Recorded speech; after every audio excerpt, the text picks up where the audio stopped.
I will run, I will climb, I will soar. I'm undefeated. En el apartado de conceptos generales empezaremos explicando acerca de los ensayos biológicos.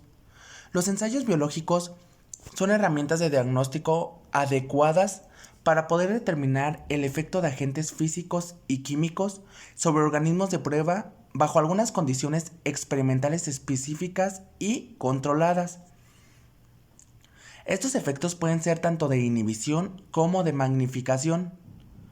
Estos dos son evaluados por la reacción de los organismos, tales como son la muerte, el crecimiento, proliferación, multiplicación, cambios morfológicos, fisiológicos e incluso histológicos. Por otra parte tenemos acerca de la toxicidad. La toxicidad es la capacidad de una sustancia para ejercer un efecto nocivo sobre un organismo o la biocenosis, y esto dependerá tanto de las propiedades químicas del compuesto como de su concentración, ya sea según la duración y frecuencia de la exposición al tóxico y además de su relación con el ciclo de vida del organismo. Las pruebas podrán ser de dos tipos, de tipo aguda o de tipo crónico. Ya sabiendo acerca de los ensayos biológicos y la toxicidad, podemos decir que la toxicidad aparente evaluada en un ensayo biológico es el resultado de la interacción entre la sustancia y el sistema biológico. Pero además es importante recordar acerca del efecto tóxico sobre los sistemas biológicos. Este es ejercido por la acción combinada de todas las sustancias nocivas presentes en el medio, incluso aquellas que no son tóxicas en sí, pero que afectan las propiedades químicas o físicas del sistema y por consecuentemente las condiciones de vida de los organismos. Por ejemplo, en los sistemas acuáticos es característico el caso de sustancias que agotan el oxígeno o que son coloreadas o que simplemente impiden la propagación de la luz y por lo tanto consecuentemente afectan las condiciones de vida de los organismos que viven en esas aguas. De manera general, los ensayos biológicos, o también llamados pruebas de toxicidad, pueden ser definidos de acuerdo con su duración, ya sea en corto, mediano o largo plazo, con el método utilizado para incorporar la muestra al sistema de ensayo, que puede ser estático, con renovación o de flujo continuo, y por tercero, como el propósito para el cual son utilizados, ya sea para control de calidad de vertidos, para la evaluación de compuestos específicos, para la toxicidad relativa o la sensibilidad relativa, entre otros.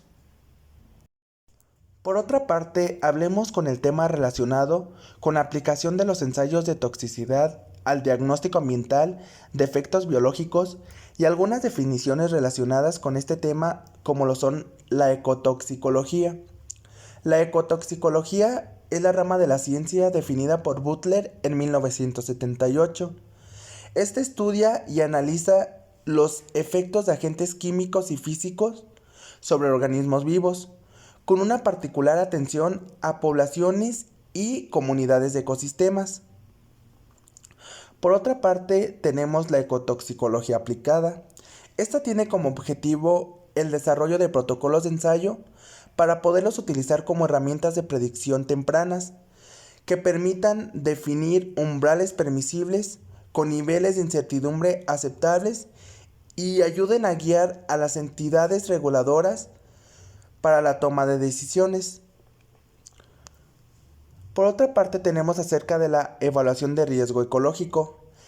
Este es un proceso de asignación de magnitudes y probabilidades a los efectos adversos de actividades antrópicas y catastróficas naturales. Este recurre tanto a métodos predictivos para la evaluación de la exposición como de los efectos de sustancias tóxicas a distintos niveles de organización y algunas escalas tróficas. Por último, daré algunas definiciones relacionadas con el tema de ensayos toxicológicos, como lo son la definición o el término batería de ensayos que es la combinación de diversos ensayos de toxicidad con diferentes organismos. Tenemos bioensayo también, que es el ensayo en el cual el poder o potencia de una sustancia es medido a través de la respuesta de organismos vivos o ya sea de sistemas vivientes. Tenemos el término contaminante, que este es una sustancia ajena presente en un sistema natural en una concentración más elevada de lo normal por causa de actividad antrópica directa o ya sea indirecta también. Tenemos el término control positivo, que este lleva a cabo la evaluación de la respuesta tóxica con una sustancia de referencia utilizada para controlar la sensibilidad de los organismos en el momento en el cual se evalúa el material problema. Tenemos crónico, este se refiere a que ocurre durante un periodo relativo de largo o de larga exposición. Tenemos índices de toxicidad. Estos expresan los resultados de diferentes ensayos de toxicidad como un único valor numérico que clasifica según categorías a la muestra. Tenemos el término NOEC, que se define como la concentración a la cual no se observa efecto. Tenemos factor de emisión de toxicidad, que está relacionado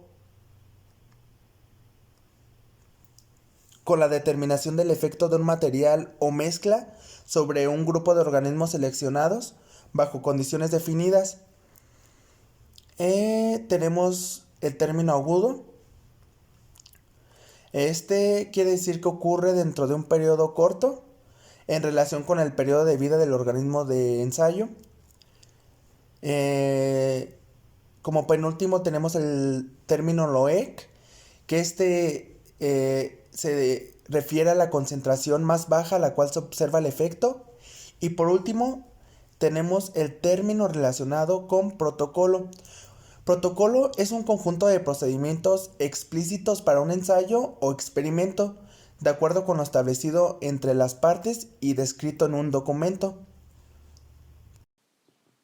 El monitoreo ambiental requiere técnicas de diagnóstico como el monitoreo de efectos biológicos de ensayo de toxicidad, monitoreo biológico de campo y la medición de parámetros químicos convencionales en descargas y cuerpos receptores. El muestreo consiste en tener una parte representativa de un cuerpo de agua que conserve las composiciones relativas de todos los componentes de la muestra original y que no presente cambios en su composición previa al análisis. Los tipos de muestras. Muestras compuestas, integradas, puntuales y simples. Las muestras compuestas son representativas de matrices heterogéneas y la concentración de los analitos cambian en el espacio-tiempo. Las muestras puntuales se recolectan en un sitio específico durante un periodo corto. Las muestras puntuales discretas corresponden a un sitio seleccionado a una profundidad y tiempo. Una muestra puntual integrada en profundidad es recolectada en una columna de agua. Los tipos de métodos de recolección. El manual es el método más simple, aunque en programas de muestreo extendido en espacio-tiempo se puede llegar a complicar. El automático. La utilización de este depende de la disponibilidad de dicho sistema y la localización en el campo. De matrices solventes de muestreo dependen del analito en estudio.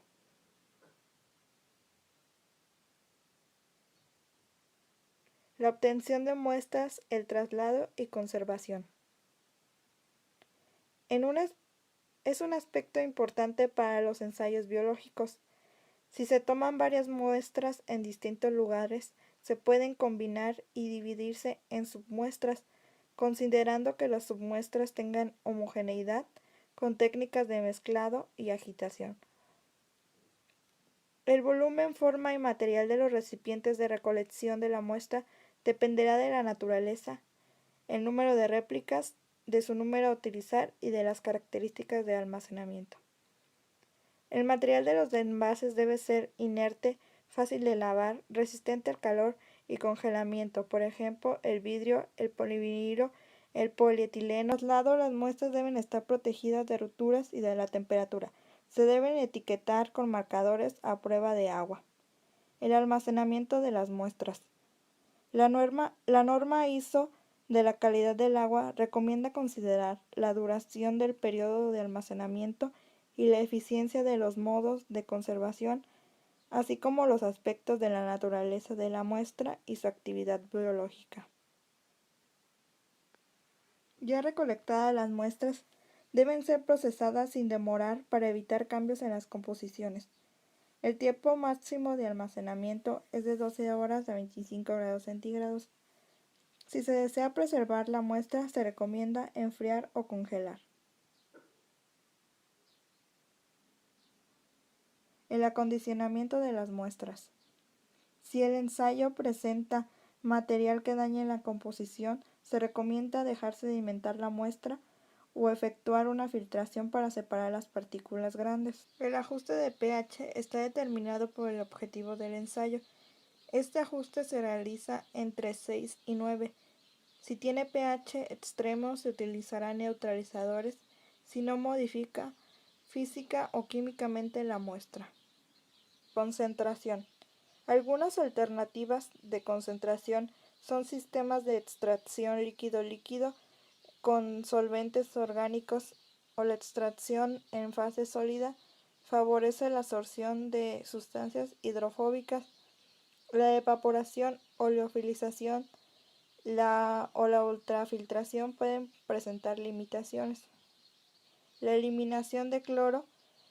Cuando se realizan ensayos de toxicidad de agua clorada, sea por tratamiento convencional de agua potable o efluentes de aguas servidas, se debe neutralizar el cloro al ensayo de la muestra. Durante los ensayos. La aireación. Se deberá tener en cuenta la pérdida de compuestos volátiles. La suspensión se hace por medio de métodos como agitación, rotación o por burbujeo. El ajuste y control de pH. Este control debe de decidirse por la fluctuación y objetivo del ensayo. El equipamiento de muestreo. Los implementos de recolección de muestras dependen del tipo de fuente de estudio. Deberá tomarse en cuenta el cuerpo de agua. Existen varias opciones de muestradores que pueden obtenerse de proveedores de equipamiento especializado. Requerimientos generales.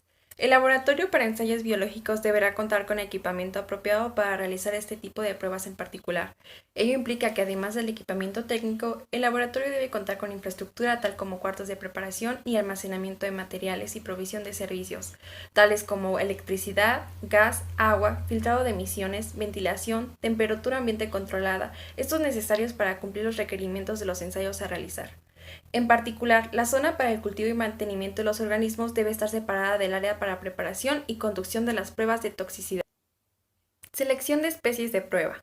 En general, los criterios de selección de especies se fundamentan en los siguientes aspectos: alta y constante sensibilidad a tóxicos, alta disponibilidad y abundancia, estabilidad genética y uniformidad en las poblaciones, representatividad de su nivel trófico, entre otros. Es importante destacar que no siempre puede cumplirse con todos los requerimientos señalados y en algunos casos la selección aparentemente mostrará algunas contradicciones.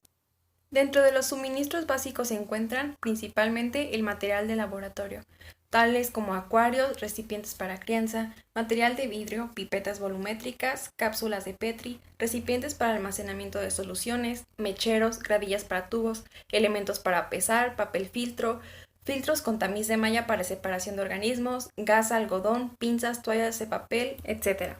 Dentro del equipamiento se encuentran la balanza analítica, campana de flujo laminar, centrífuga, parrilla de calentamiento y agitación, heladeras o autoclave. Dentro del apartado instrumental podemos encontrar microscopios, medidores de pH, medidores de oxígeno, medidores de conductividad, así como sistemas de filtración. En todo laboratorio de bioensayos, cada vez que se inicia un estudio de toxicidad se debe preparar un cronograma de actividades y un listado general. En el primero se debe incluir la información sobre el objetivo del estudio, los protocolos que se van a utilizar, así como cualquier modificación, nombre de los investigadores y colaboradores, personal involucrado, número de muestras y características de las mismas. El listado general debe prepararse previo al inicio del estudio, incluir en él todas las pruebas a realizar, los protocolos y las instrucciones especiales que se deben tener en cuenta. Estos dos formatos permitirán hacer una revisión rápida de cada proyecto, por lo que se recomienda anexarlos al informe final. Para cualquier ensayo de toxicidad a realizar se debe contar con una serie de formatos o planillas, entre los cuales se recomienda en particular uno sobre información general y otros específicos para los registros diarios de cada una de las pruebas, mediciones físico-químicas, preparación de las soluciones de prueba y cálculos estadísticos. Al igual que para el registro de resultados, se deben llevar cuadernos separados para cada organismo cultivado en el laboratorio. En ellos se debe consignar información sobre preparación de reactivos, recepción y salida de muestras, información de referencia, análisis físicos y químicos complementarios, así como pruebas de sensibilidad. La vidriería u otro material no descartable a utilizar en las pruebas de toxicidad y que entre en contacto con muestras debe ser de uso exclusivo para el desarrollo de esta clase de determinaciones. El lavado del material se lleva a cabo con la siguiente forma. Lavar con agua caliente y una solución jabonosa. Enjuagar 3 veces con agua de la red. Enjuagar 3 veces con una solución de ácido clorhídrico al 10%. Enjuagar 2 veces con agua de la red. Enjuagar 1 vez con acetona y posteriormente enjuagar 3 veces con agua desionizada. Les presentaremos el ensayo de toxicidad aguda con Allium SP mediante la evaluación de la inhibición del crecimiento promedio de raíces de cebolla. El principio de este ensayo radica en que si rehidratamos bulbos de cebolla con agua que no tenga ningún tóxico, las células de estas se estimularán y por lo tanto se elongarán, provocando el crecimiento de las raíces. En cambio, si exponemos las raíces de una cebolla con agua que contenga algún tóxico, la división celular será afectada, ya sea retardando la mitosis de las células o por muerte celular, y por lo tanto las raíces no se elongarán. Los materiales y reactivos que utilizaremos para este ensayo serán tubos de ensayo, bulbos de Allium SP, regla, gradillas, balanza, también necesitaremos agua destilada, agua dura, un bisturí y el tamaño de los tubos estará en función del diámetro de la cebolla.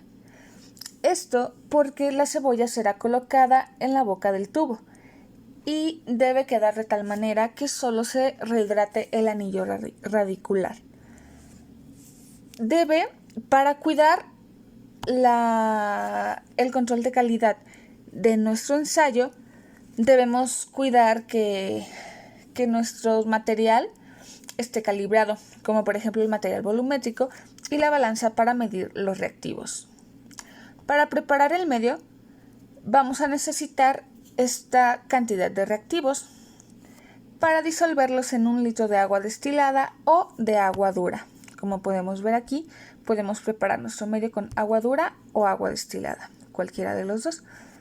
También para el control de calidad de nuestro material biológico, debemos limpiarlo de tal manera que quitemos la epidermis seca de la cebolla, así como las hojas que puedan crecer de este lado y las raíces que tenga. Con el bisturí debemos tener especial cuidado en retirar las raíces y no dañar las raíces primordiales, ya que puede afectar en el desarrollo de nuestro ensayo, así como también revisar que la cebolla no tenga ningún indicio de infección por hongos o algún otro microorganismo. En sí, el ensayo radica en preparar soluciones. Tendremos una solución de control negativo que estará preparada con agua dura, una de control positivo que estará preparada con agua y el tóxico de referencia, en este caso es cobre. Prepararemos una serie de diluciones de nuestro medio, de diluciones logarítmicas que serán de 100, 10, 1, 0.1 y 0.01. De todos estos tendremos 12 réplicas de cada uno. Las diferentes concentraciones son para calcular la concentración inhibitoria media o CI50.